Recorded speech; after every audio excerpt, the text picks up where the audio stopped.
আমার হাজবেন্ডের কাছে আমি সবার সামনে ক্ষমা চাচ্ছি, আমাকে মাফ করে দিও। আমরা যে ভালোবাসি দুজনের মধ্যে চেহারা দেখলে বোঝা যাচ্ছে। একটু ক্লোজ হওয়া যায়, একটু ক্লোজ। এরকম কোনো ভুল বুঝাবুঝি আমাদের মধ্যে অনেক ভুল বুঝাবুঝি ছিল। ইনশাআল্লাহ যেহেতু এত বড় ভুল বুঝাবুঝিতেও আমাদের কেউ আলাদা করতে পারেনি, আল্লাহ ছাড়া আমাদেরকে আর কেউ আলাদা করতে পারবে না। এবং অবশ্যই আমার পক্ষে আইনজীবী মিঠুনদা, সামনে ওনার বিয়ে, ওনার জন্য শুভকামনা। এবং এবং আমার হাজবেন্ডের পক্ষে আইনজীবী আমাদের পারিবারিক সদস্য উনি মিলন ভাই এবং কিবরিয়া ভাই, দুইজনের সম্মানিত সহযোগিতা, তিনজনের সহযোগিতা, সবার সহযোগিতা, আরেকজন রুহুল ভাই, ওকে আমি পাচ্ছি না এখানে, খুবই মজার মানুষ। সবার সহযোগিতার কারণে আজকে আমরা এক হয়েছি। দিস নট অ্যাবাউট যে শুধু আমরা চেয়েছি, আমাদের আইনজীবীরাও চেয়েছে যেন আমরা এক হই। এবং আমাদের আইনজীবীরা আবারও প্রমাণ করেছে যে পৃথিবীর কোনো আইনজীবী তালাক চায় না, কেউ বিচ্ছেদ চায় না, সবাই আগে দুই পক্ষকে মিলাই দিতে চায়, স্বামী স্ত্রীর বন্ধন চায়। এটা আমাদের আইনজীবীরা আবারও প্রমাণ করেছে। আমি তাদের প্রতি অসম্ভব সম্মান প্রদর্শন করছি।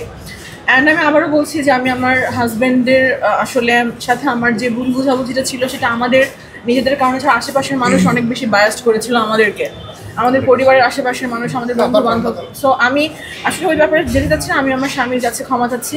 অ্যান্ড স্বামী সবার উপরে, আমার বাবা মারা গেছে, আমার বাবার পরে আমার কাগজে কলমে বলেন আর সব দিক দিয়ে অভিভাবক আমার হাজব্যান্ড, আমার সমস্ত অভিভাবক এবং সব দায়িত্ব সব কিছু আমার হাজব্যান্ডের। সো আমি তার কাছে ক্ষমা চাচ্ছি, আমাকে ক্ষমা করে দিও। আর ইনশাল্লাহ আজকে যে দুজনের হাত ধরলেন, জীবনের শেষ অবধি পর্যন্ত এই হাত একসাথে থাকবে কিনা? জি ইনশাল্লাহ শেষ অবধি, যেহেতু মানে এত বড় ঝড় আমাদেরকে আলাদা করতে পারেনি, ইনশাল্লাহ আল্লাহর ব্লেসিং থাকলে আর ভবিষ্যতে পারবে না। পূর্বটা ভাঙা is not so easy. And আমার স্বামীর সাথে প্রত্যেকটা স্বামী স্ত্রীর মধ্যে অনেক ভুল বুঝাবুঝি হয়, অনেক সময় অনেক কিছু নিয়ে দুইজনের মধ্যে মনোমালিন্য হয়, আশেপাশের মানুষের কারণেও হয়, যেটা আমাদের মধ্যে হয়েছে। ভাইয়া কি বলতে চান একটু? হ্যাঁ, আমি কিছু বলবো না, আমি আজকে খুবই টায়ার্ড। আমি অনেক জার্নি করে এসেছি দেশের বাড়ি থেকে। এবং সবচেয়ে বড় কথা হচ্ছে তারা দুইজনকে খুব মন থেকে চায়। সে মন থেকে চাওয়ার কারণে আজকের মামলার বাদী সুপ্রভা মাহবুব ওরফে মডেল সানাই মাহবুব, তার যে সিআর মামলা, যৌতুক মামলা ছিল, সেই মামলাটা আজকে প্রত্যাহার করে নিল। স্বামীর বিরুদ্ধে তার আর কোনো অভিযোগ নাই এবং আমরা খুশি মনে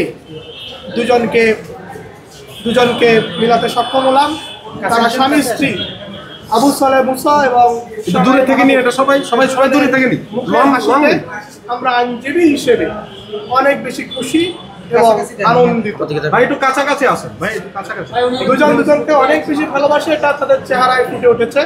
আমরা অনেক বেশি আনন্দিত। আসলে আমি একটু বলি যে আসলে স্বামী স্ত্রীর ব্যাপারটা হচ্ছে যে ছোটবেলায় আমার মা বলতো খুবই টায়ার্ড।